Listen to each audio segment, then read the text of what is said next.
Ukraine Russia যুদ্ধ পুরো Europe জুড়ে ছড়িয়ে পড়ার আশঙ্কা প্রকাশ করেছেন হাঙ্গেরির প্রধানমন্ত্রী ভিক্টর ওরবান। শনিবার দেশটির গিওর শহরে একটি যুদ্ধবিরোধী সমাবেশে এমন আশঙ্কার কথা প্রকাশ করেন তিনি। আমরা যুদ্ধবিরোধী সমাবেশে দাঁড়িয়ে আছি, কারণ বিপদের মুহূর্তে এমন সমাবেশই প্রয়োজন। আমি ঘোষণা করছি, প্রিয় গিওরবাসী, ইউরোপে আবারও যুদ্ধের আশঙ্কা ঘনিয়ে এসেছে। আমরা শান্তির পক্ষে দাঁড়াচ্ছি। ইউরোপ এখন যুদ্ধের দোরগোড়ায় দাঁড়িয়ে আছে। নিজ দল ফেদেশ পার্টির আয়োজনে এই সমাবেশ অনুষ্ঠিত হলেও শান্তির জন্য দল মত নির্বিশেষে সবাইকে এই ধরনের আয়োজনে অংশ নেওয়ার আহ্বান জানান তিনি। আমি নিশ্চিত শান্তির বিষয়ে আমাদের সাথে অনেকেরই কোনো মতভেদ নেই। ভালো হতো যদি তারা ফেদেশের সাথে নয়, বরং হাঙ্গেরির সাথে, শান্তিপ্রিয় হাঙ্গেরিয়ানদের সাথে এক কাতারে দাঁড়াতেন। আগামী বছরের সাধারণ নির্বাচন ঘিরে ভিন্ন ভিন্ন পন্থায় প্রচার চালাচ্ছেন ওরবান। এই সমাবেশ সেটিরই একটি অংশ। দলের সমর্থকদের উপর এই ধরনের প্রচার বেশ প্রভাব ফেলছে। আমার মনে হয় 2026 সালের নির্বাচনের সবচেয়ে বড় প্রশ্ন হলো হাঙ্গেরির রাজনৈতিক স্বাধীনতা ধরে রাখতে পারবে কিনা, আর সেই স্বাধীনতার মূল ভিত্তি হলো আমাদের সার্বভৌমত্ব রক্ষা করা। আমি মনে করি বর্তমান সরকারই এই সার্বভৌমত্ব রক্ষা করতে সক্ষম।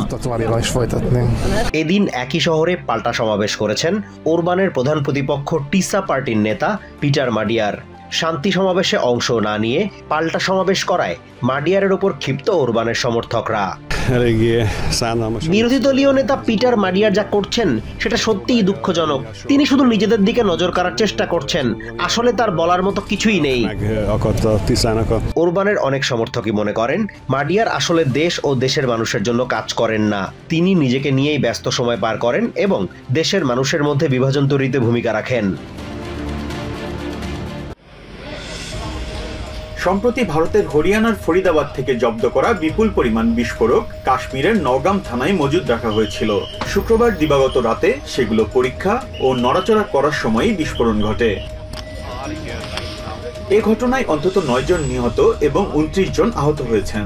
আহতদের ভারতীয় সেনাবাহিনীর 92 বেইজ হাসপাতালে এবং শেরডি কাশ্মীর ইনস্টিটিউট অব মেডিকেল সায়েন্সে ভর্তি করা হয়েছে।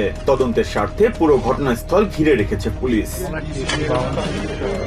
তারেক আহমেদ নামে এক প্রত্যক্ষদর্শী জানান, বিস্ফোরণের বিকট শব্দে চারদিকে আতঙ্ক ছড়িয়ে পড়ে। আমরা ভয় পেয়ে গিয়েছিলাম। কি হয়েছে সেটি বুঝতেই 15 থেকে 20 মিনিট লেগেছে। যখন একজন নারী কাঁদতে কাঁদতে বের হয়ে আসছিল তখন বুঝতে পারলাম পুলিশ স্টেশনে কিছু একটা ঘটেছে। ভেতরে গিয়ে দেখি সবকিছু বিধ্বস্ত হয়ে গেছে। চারদিকে শুধু ধোঁয়া, মানুষের শরীরের বিভিন্ন অংশ আশপাশে ছড়িয়ে ছিটিয়ে রয়েছে।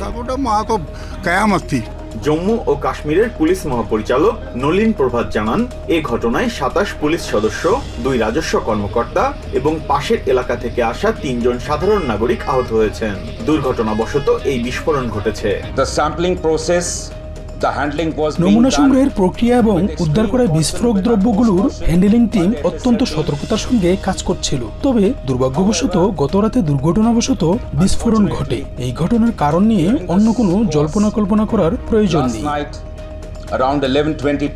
কাশ্মীর অঞ্চলকে কেন্দ্র করে দীর্ঘদিন ধরে সংঘাত ও যুদ্ধের মধ্যে রয়েছে ভারত ও পাকিস্তান। উভয় দেশই অঞ্চলটির সম্পূর্ণ মালিকানা দাবি করলেও মাত্র একটি অংশ তাদের নিয়ন্ত্রণে রয়েছে।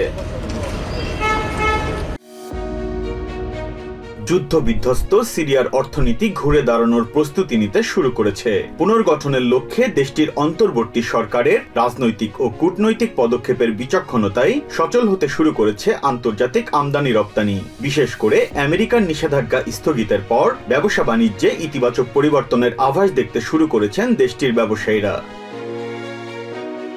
স্থানীয় একটি আমদানি রপ্তানি পরিচালনা কোম্পানির মালিক বাশার আজর বলেন, পরিবর্তন ও পুনর্গঠন এমন নয় যে একটি বোতাম টিপলেই রাস্তা তৈরি হয়ে যাবে। এর জন্য কিছুটা সময় প্রয়োজন এবং তার প্রস্তুতি শুরু হয়েছে।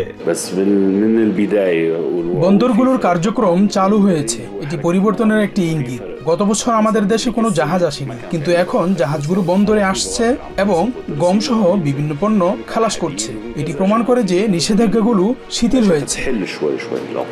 সিরিয়ায় রাজনৈতিক ও অর্থনৈতিক পরিবর্তনের বড়সড় ইঙ্গিত আসে গত মে মাসে। প্রেসিডেন্ট ডোনাল্ড ট্রাম্প সৌদি সফরকালে রিয়াদে সিরিয়ার প্রেসিডেন্ট আহমেদ আল শারার সঙ্গে বৈঠক করেন। 14 মের ওই সাক্ষাতে সিরিয়ার উপর থেকে 2019 সালের সিজার আইনের নিষেধাজ্ঞা প্রত্যাহারের ঘোষণা দেন ট্রাম্প। প্রেসিডেন্ট ট্রাম্পের ঘোষণার পর ধীরে ধীরে সিরিয়ার উপর অর্থনৈতিক নিষেধাজ্ঞা শিথিল হতে শুরু করে। 10 নভেম্বর আল শারাকে হোয়াইট হাউসে আতিথ্য দেন ট্রাম্প। এর আগে জাতিসংঘ, ইউএস ও ব্রিটেন আল শারার উপর আরোপিত ব্যক্তিগত নিষেধাজ্ঞা প্রত্যাহার করে। এরপরই মূলত সিরিয়ার অর্থনীতি পুনরুদ্ধারের লড়াই আরো স্পষ্ট হতে শুরু করে। হোয়াইট হাউসে প্রেসিডেন্ট ট্রাম্প ও শারার বৈঠকে সিজার আইনের স্থগিতের সময়সীমা 180 দিন থেকে বাড়ানো হয়েছে, যা পুরোপুরি বাতিল করতে কংগ্রেসের অনুমোদন প্রয়োজন। তবে এই অগ্রগতিকে ইতিবাচক মূল্যায়ন করছেন সিরিয়ার বিশেষজ্ঞরা। দেশটির অর্থনীতি ও রাজনৈতিক বিশ্লেষক মাহমুদ তরুণের মতে নিষেধাজ্ঞার বিষয়ে সিদ্ধান্তহীনতার চেয়ে স্থগিত হওয়াটাও এক ধরনের সফলতা।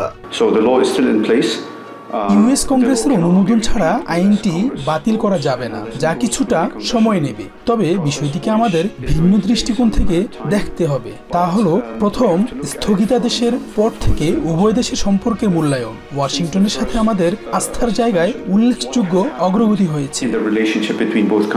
তবে সিরিয়ার বৈদেশিক ব্যাংকিং ব্যবস্থা স্বাভাবিক হতে আরো সময় লাগবে, যা অভ্যন্তরীণ কাঠামো সংস্কার ও অন্যান্য দেশের পদক্ষেপের উপর নির্ভর করছে।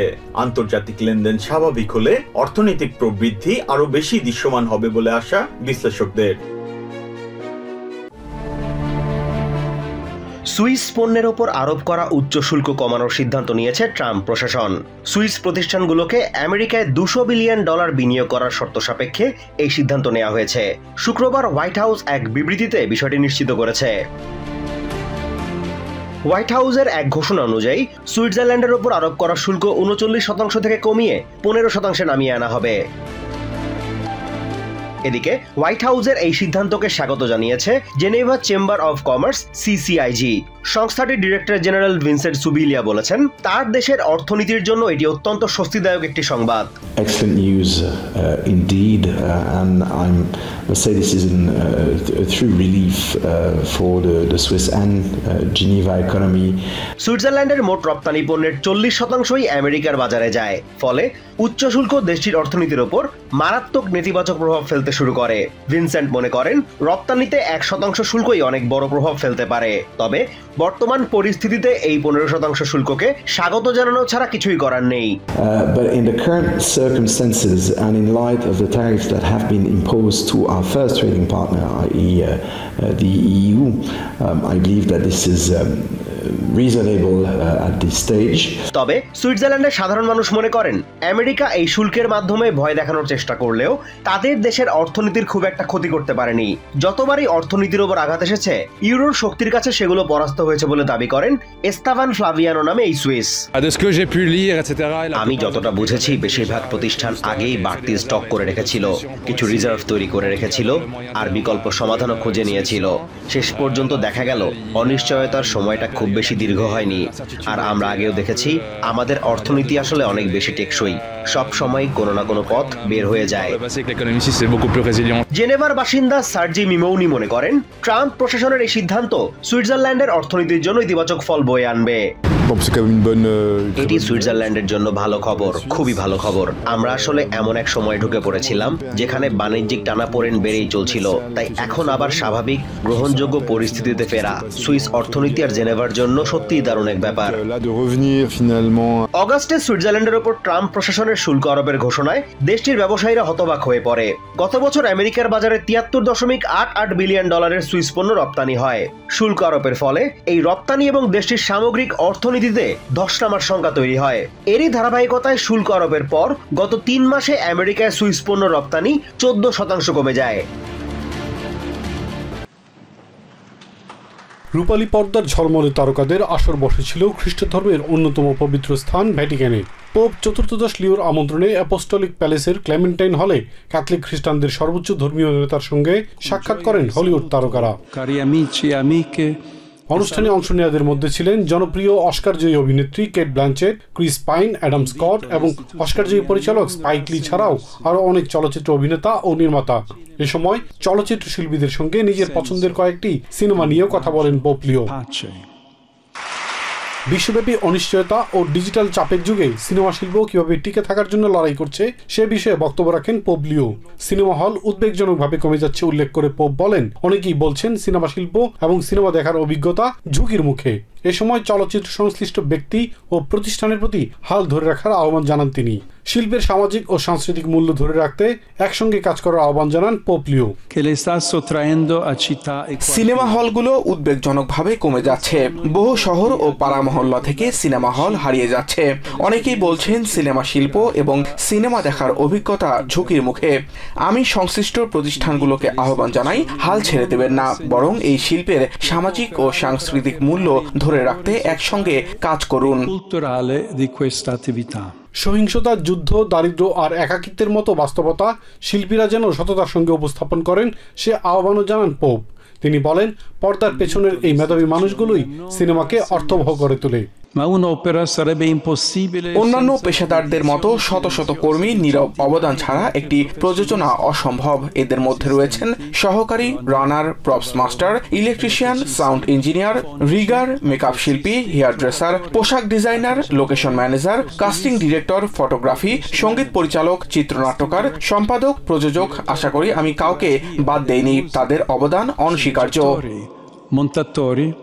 বক্তব্যের শেষে অতিথিরা একে একে পোপের সঙ্গে দেখা করেন, তার হাতে বিভিন্ন উপহার তুলে দেন। আগেও বহুবার ইটালিতে আসলেও কখনোই ভ্যাটিকানে না আসা স্পাইক লি পোপের সাক্ষাৎ পেয়ে উচ্ছ্বসিত।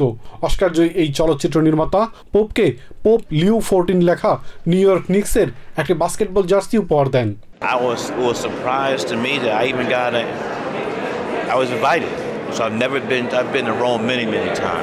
পোপ চতুর্দশ লিওর সঙ্গে দেখা করতে পেরে উচ্ছ্বসিত একাধিক অস্কারজয়ী অভিনেত্রী কেট ব্ল্যানচেট। তবে এই সুযোগে তার করা কিছু সামাজিক কাজের কথাও পোপের কাছে তুলে ধরেন তিনি। বলেন, বাস্তুচ্যুত চলচ্চিত্র নির্মাতাদের জন্য এবং শরণার্থী বিষয়ক চলচ্চিত্র নির্মাতাদের জন্য একটি তহবিল তৈরিতে কাজ করছেন তিনি।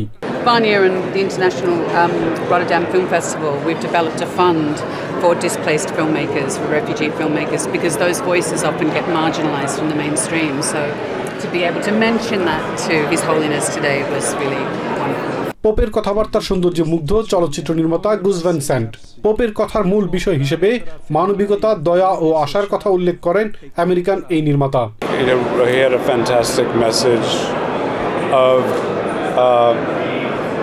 Beauty in cinema. I think it was his main topic.